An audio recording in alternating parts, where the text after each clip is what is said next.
Bax bu erməni alçağı görün nə deyir. Bax bunu yaxşı baxın. Cavab verin də insanlar. O ki mənə cavab yazırsınız, nə bilim, hər cür. Bax indi cavabını verin bunların. Yazıçılar Birliyi, akademiyada sadə insanlar cavab verin də yazın. Siz yazsaydınız belənki şeylər olmayacaq. Oturub nə bilim dedektiv yazır biri, o sevgi məhəbbətdən yazır.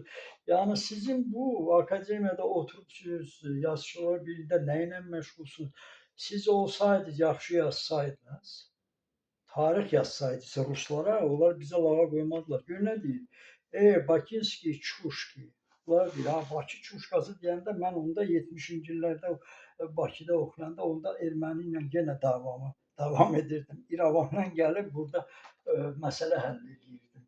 Hələ deyirdilər ki, sən İrəvandan gəlib burada aranı vurursan. Bax onda da bu insanlar deyir Bakinski, Çuşki. Вы забыли,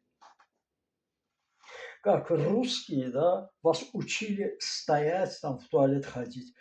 Tualetdə gedir, arxasında çirk olan adam arxası ilə çirki ilə deməli tualetdə şəkil çəkir bu.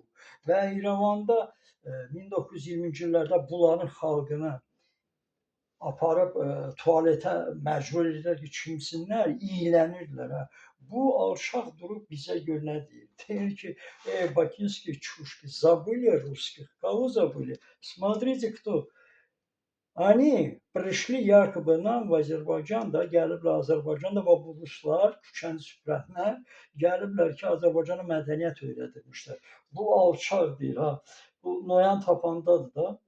Zabili bizə deyir. Gör, ayıb olmasın, mən demişdim, fahişədən panelindən olan, axı bax bunlara Pyotr nəyə görə deyibdir? Ay qırmızı xoruzlar, ay qırmızı xoruzdan olanlar.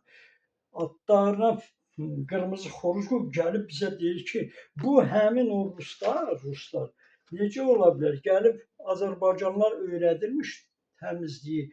Bakını süpürürdülər ki, öyrənirdilər ki, təmizlik nədir? Bunlar gəlib bizə mədəniyyət öyrətməlidirlər.